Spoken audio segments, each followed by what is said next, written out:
The underestimated enemy. The massive warship dominance emerged from hyperfold space at the edge of Earth's solar system, its obsidian hull absorbing rather than reflecting the distant sunlight. At 12 kilometers long, it dwarfed anything humans had ever constructed. Behind it, a flotilla of 73 support vessels took formation, their weapon systems already scanning the inhabited third planet and its meager defenses. On the command deck, High Marshal Nexal observed the holographic display of the solar system with 8 golden eyes, his translucent skin pulsing with bioluminescent patterns that reflected his supreme confidence. Earth was just another primitive world to add to. The Vosarian Collective's 4,000-year-old domain that spanned nearly a quarter of the Milky Way. Primitive, he remarked to his second-in-command. Their most advanced vessels still rely on fusion drives, and they've barely established outposts beyond their moon and fourth planet. The intelligence probes report they've been spacefaring for less than 3 centuries, High Marshal, replied Director Cool, her armored exoskeleton clicking softly as she manipulated the holographic controls. Their technology is approximately 6 evolutionary cycles behind our current standards. Nexal's mouth tendrils writhed in amusement. Initiate standard contact protocols. Let's observe how quickly they capitulate when they comprehend what they're facing. Across the void of space on the bridge of the EDF Indomitable, Captain Juliana Thorne received the incoming transmission. At 51, Thorne had spent most of her adult life in Earth's Unified Defense Force, rising through the ranks through sheer tactical brilliance and unwavering resolve. Her salt and pepper hair was kept in a tight military cut, framing a face weathered by decades of service and decision-making. Her dark eyes reflected both intelligence and caution. "They're broadcasting on all frequencies, Captain," reported Communications Officer Victor Okafor. "First contact message in 427 Earth languages simultaneously." Thorne nodded, adjusting her navy blue uniform. "On screen, Officer Okafor. Let's meet our visitors." The view screen activated, revealing High Marshal Nexal's imposing alien form. When he spoke, his voice was simultaneously translated by the Collective's sophisticated systems. "People of Earth, I am High Marshal Nexal of the Vosarian Collective. Your world has been selected for integration into our universal order. This is an honor bestowed upon fewer than 1 in 70 discovered civilizations. Submit to Collective. Authority and your species will be guided toward proper evolutionary development. Resistance is inadvisable."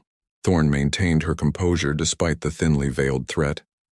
"This is Captain Juliana Thorne of the Earth Defense Force. We welcome peaceful contact with the Vosarian Collective, but must clarify that Earth is a sovereign world. We're open to diplomatic relations between equals." Nexal's skin pulsed with patterns that the Vosarian translation system didn't interpret, but his dismissive tone made his position clear. "Equality is earned through technological and cultural advancement, Captain. Your species has achieved neither. Your fleet consists of 34 rudimentary vessels with minimal defensive capabilities. The dominance alone could reduce your major population centers to vapor within hours." As if to emphasize his point, the holographic display updated, showing the true scale of the Vosarian flotilla compared to Earth's defense fleet. "We will permit your planetary leadership 72 of your hours to prepare for integration. Representatives will arrive to establish a collective administrative center and begin resource assessment. Your cooperation will determine how comfortably your species experiences this transition." The transmission ended abruptly, leaving the bridge in silence.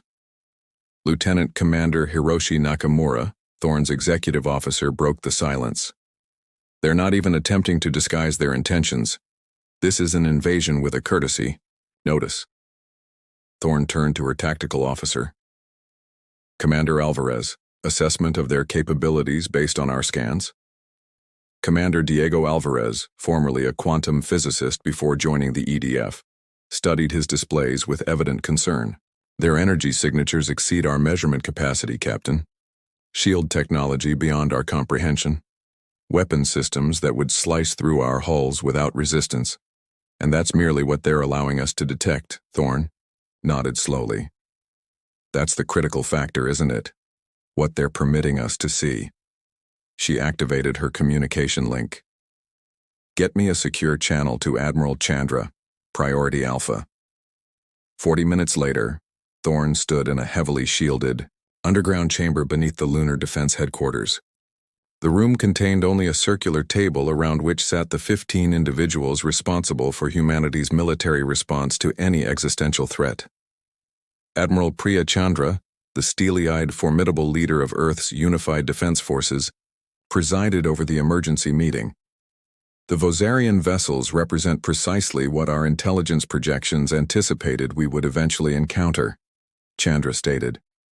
Technologically superior, militarily overwhelming, and diplomatically arrogant.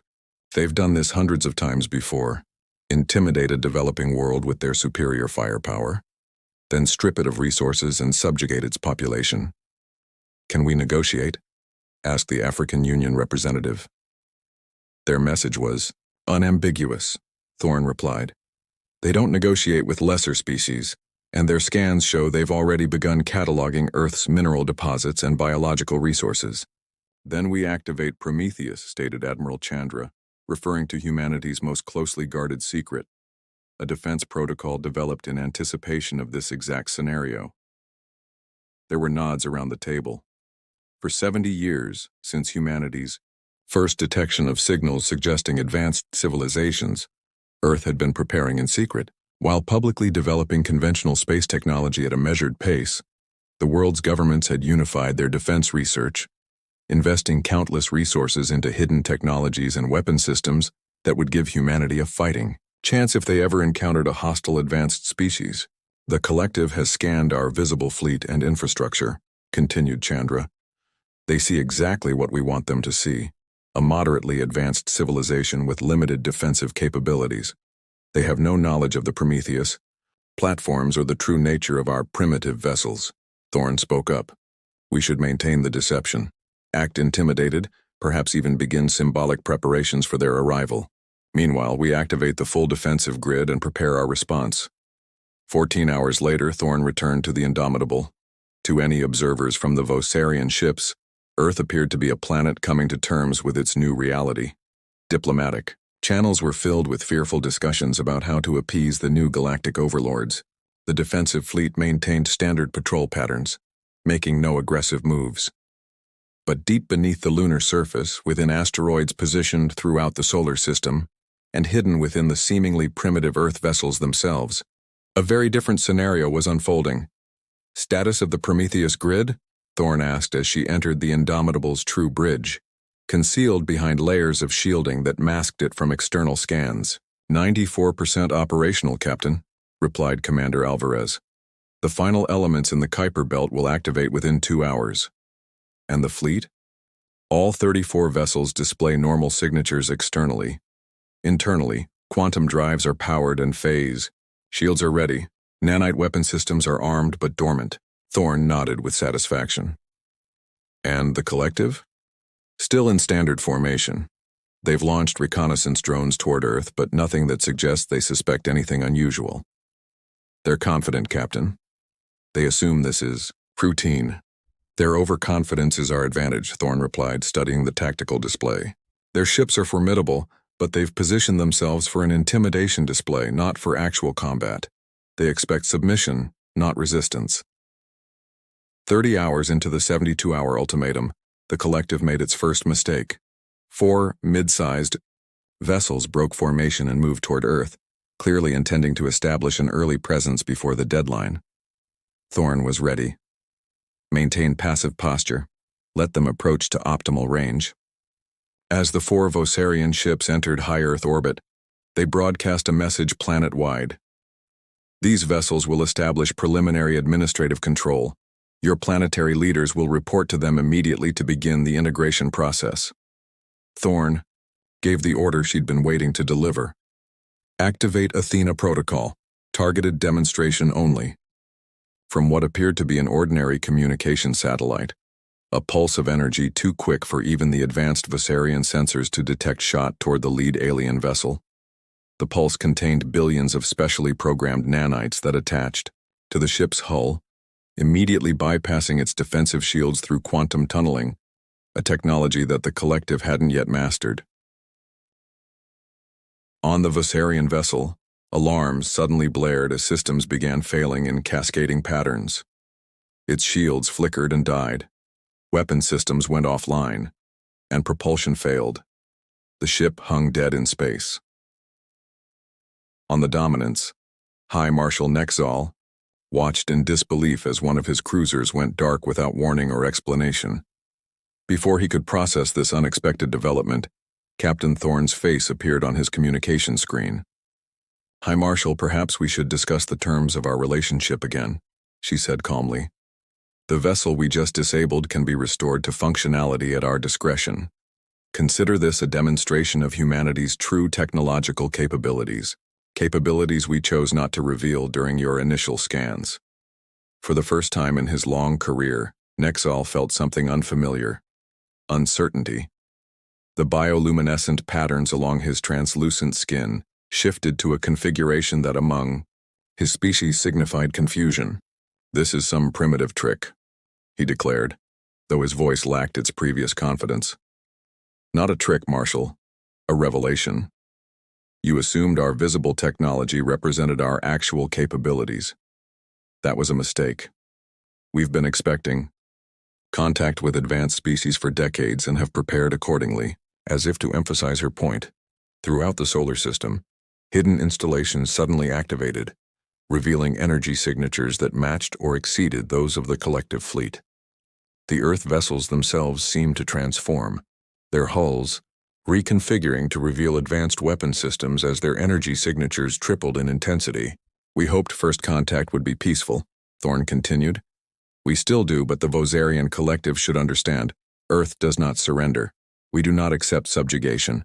We are willing to establish diplomatic relations as equals, or we are prepared to demonstrate exactly why that would be in your best interest." Nexal stared at the human commander, his species equivalent of a stunned expression crossing his alien features. The small primitive fleet he had dismissed was suddenly revealing itself to be something else entirely, something that had just neutralized a collective cruiser without firing a single conventional weapon. His second-in-command's voice broke the silence.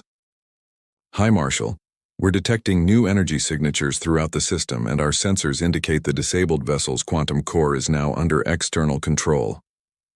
For the first time in the 4,000-year history of the Vossarian collective, a supposedly inferior species had not only resisted, but had demonstrated technology the collective itself didn't possess." As Nexal contemplated this unprecedented situation, he realized the humans had been watching, waiting, and preparing for this moment, while deliberately appearing vulnerable.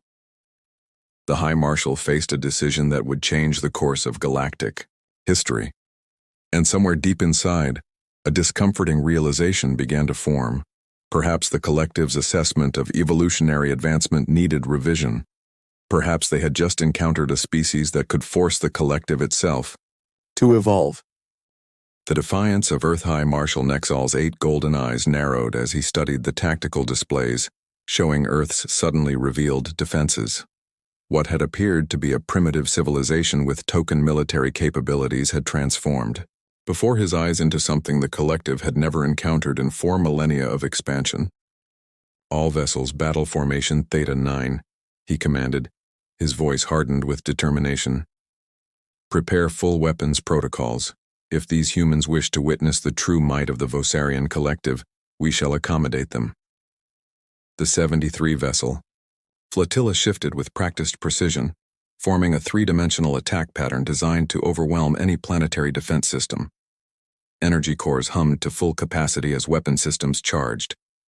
"High Marshal," interjected his science officer, technologist Zaral, her crystalline sensory appendages vibrating with concern. "The disabled cruiser's systems are reporting unusual activity. The nanoscale technology the humans deployed is unlike anything in our database. It appears to be evolving." Nexal dismissed her concern with a gesture. "A primitive civilization cannot hope to match 4,000 years of collective technological development. Their surprise advantage will not endure." He turned to his weapons officer.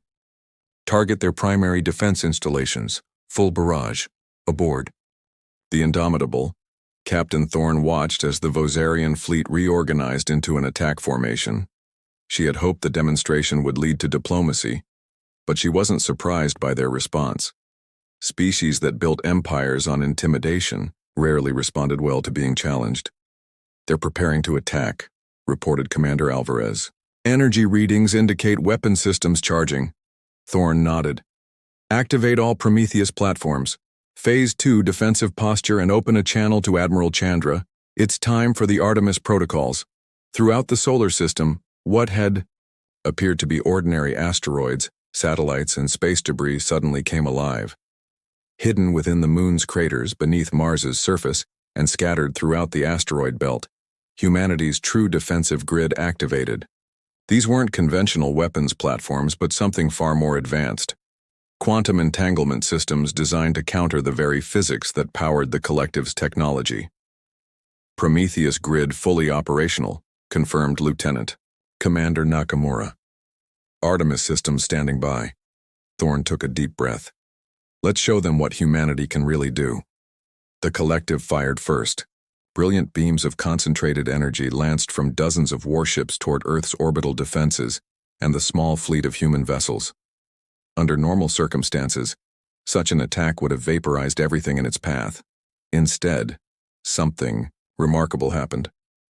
As the energy beams approached their targets, they encountered invisible fields that didn't block the attacks, but rather redirected them through quantum manipulation of space-time itself. The deadly energy was channeled away from Earth's defenses and dispersed harmlessly into surrounding space. On the Dominance's command deck, Nexal stared in disbelief. "Impossible. Recalibrate weapons and fire again." The Vosarian fleet unleashed a second barrage, this one specifically targeted at the human vessels. Again, the energy weapons found no purchase, their destructive potential nullified by technology the aliens couldn't comprehend. "Now," ordered Thorne. "Artemis Protocol Alpha." From the seemingly primitive human vessels, unusual projectiles launched toward the Vosarian fleet. They weren't missiles or energy weapons, but something far more sophisticated: autonomous quantum displacement drones. As they approached the alien ships, they created localized distortions in spacetime, temporarily phasing the collective shields out of normal reality. In those brief moments of vulnerability, precisely targeted energy pulses from Earth's defense grid struck key systems on 24 Vosarian vessels, disabling their primary weapons and propulsion, but carefully avoiding their life support systems. "Status report," demanded Nexal as his flagship shuddered. 25 vessels disabled, High Marshal," reported Director Cool, her voice strained, "including 4 command cruisers. The humans are using technology that bypasses our shields entirely." For the first time, genuine alarm registered in Nexal's expression. How is this possible? Their civilization is barely 3,000 years old. On the Indomitable, Thorne monitored the battle with intense concentration. The collective still had significant firepower, and humanity's technological advantages wouldn't maintain surprise for long. An adaptive species would soon develop countermeasures. "Captain," called out Communications Officer Okafor, "we're receiving a transmission from the Lunar Defense Base. Admiral Chandra says the Lazarus Protocol is ready." Thorne nodded grimly. Lazarus was humanity's final defensive measure, a system so powerful and controversial that its very existence had been known to only a dozen people before today. It represented the pinnacle of humanity's secret technological achievements, a quantum field generator that could temporarily alter the fundamental constants of physics within a localized region of space. "Prepare Lazarus, but hold for my command," Thorne ordered. "Open a channel to the Dominance." High Marshal Nexal's face appeared on the view screen, his translucent skin now pulsing with patterns that indicated both rage and confusion.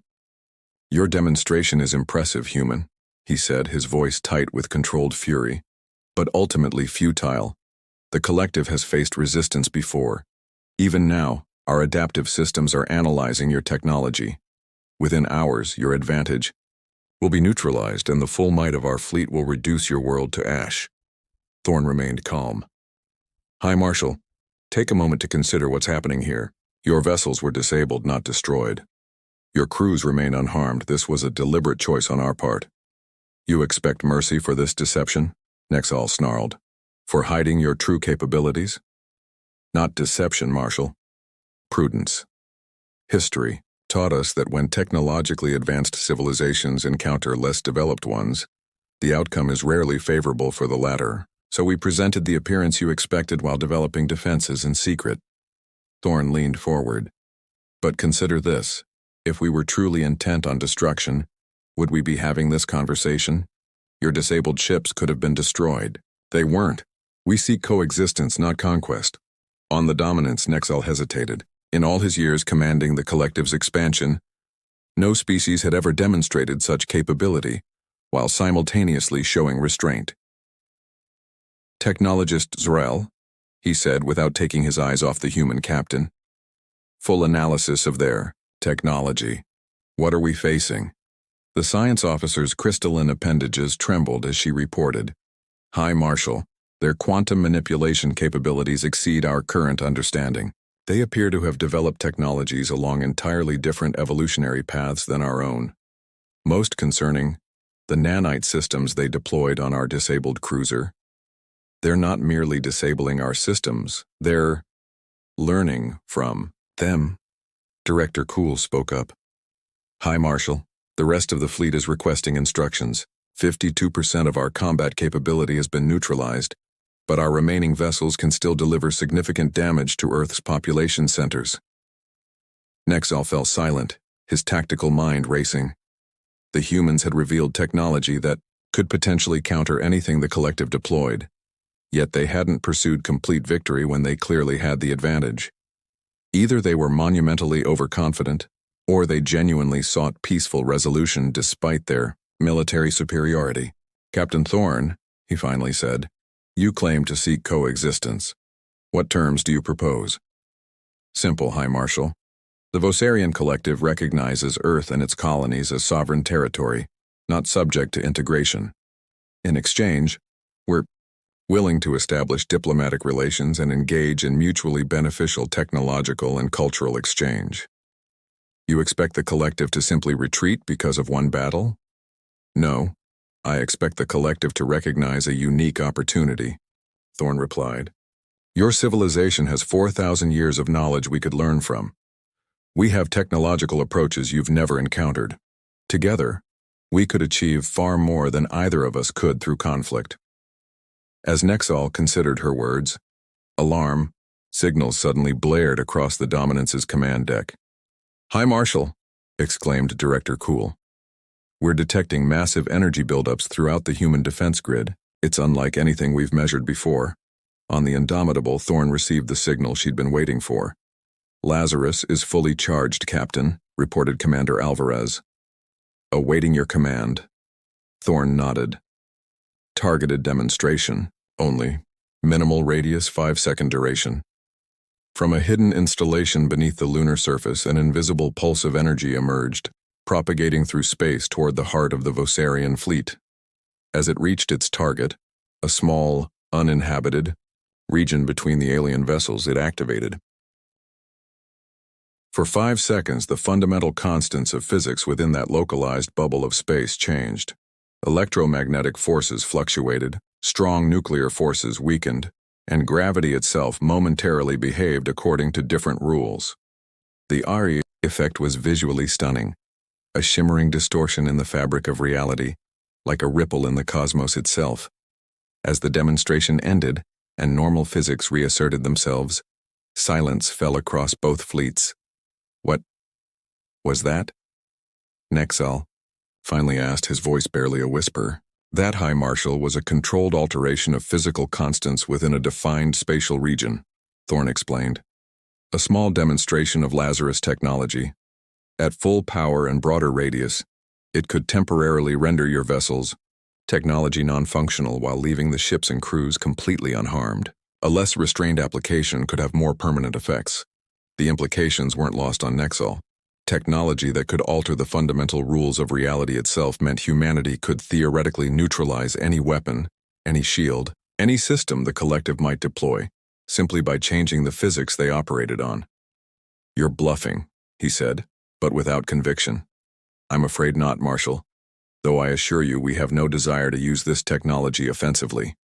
Humanity, seeks peace, not dominance. Across the void of space, two leaders from vastly different civilizations studied each other. One representing a 4,000-year-old empire accustomed to unquestioned supremacy, the other speaking for a young species that had secretly developed technologies that challenged the established order of the galaxy. Your species is not what we expected, Nexal finally admitted. Perhaps that's the lesson here, Marshall. Expectations can be dangerous, especially when exploring the unknown. After a long pause, Nexal's bioluminescent patterns shifted to a configuration Thorn couldn't interpret. I will consult with the Collective Council. Until then, we will maintain our position but cease hostile actions. Your disabled vessels will be restored to functionality as a gesture of good faith, Thorn finished for him. We look forward to your response. As the communication ended, Lieutenant Commander Nakamura approached Thorn. Do you think they'll agree to diplomatic relations, Captain? Thorn smiled slightly. They're practical enough to recognize when their assumptions have been proven wrong, and curious enough to want to understand how we developed such different technological approaches. She turned to look at the tactical display, where the massive Vosarian fleet now hung motionless in space.